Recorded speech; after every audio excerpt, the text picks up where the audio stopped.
So how do you diagnose this then? Are there blood tests or other just things like how do you know? How do you know? People usually in our practice, anybody with the double vision, they're sent Mhm. to me to look into, is it myasthenia? There are a lot of other causes of double vision, but that's how they usually present. Start with the eye muscles. They have droopy eyes. They could have double vision, and um, within the next 2 years, if they have a tendency to have a generalized myasthenia, as we're talking about affecting the speech and the swallowing, the respiratory, and the extremity, they will develop into that generalized myasthenia in the first 2 years, almost 80% of the patients.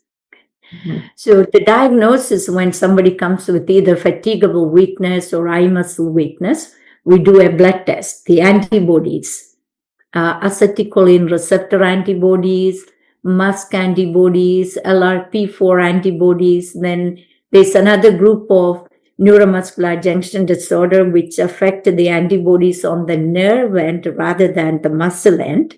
So that is called the Lambert-Eaton myasthenic syndrome. So we check the antibodies for that.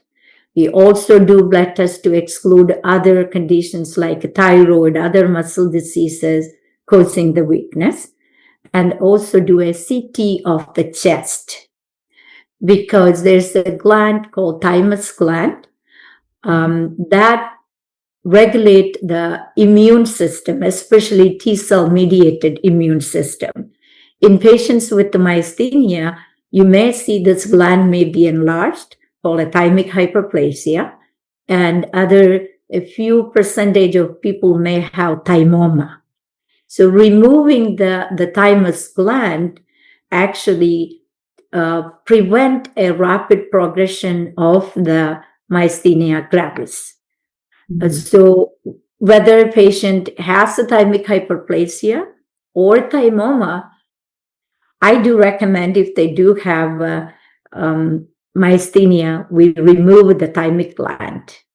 Mhm. So we do get all this work of CT, and if everything is negative, this routine blood test and everything negative, your clinical suspicion is high for myasthenia, you would do a nerve study, EMG, electrodiagnostic study. Mhm. You try to mimic what in real life, because the fatigable weakness or the repetitive motion causing the weakness. So we actually do a repetitive nerve stimulation, stimulate that particular nerve to make the muscle move repeatedly to see if there is a classic pattern. We see almost a more than 10% decrement in that particular testing. So that is called RNS.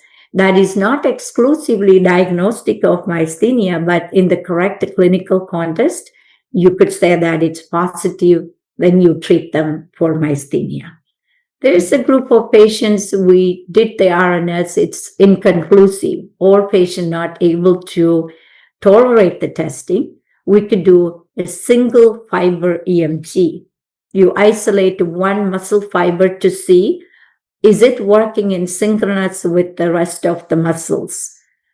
Because of the blockage at the nerve muscle junction, the fibers can work in their own way. So there is a lot of variability. So we measure that, which is actually very typical for myasthenia or neuromuscular disorder, if that is abnormal.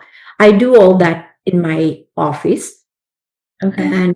and it needs to be done by especially trained neuromuscular trained or clinical neurophysiology trained neurologists.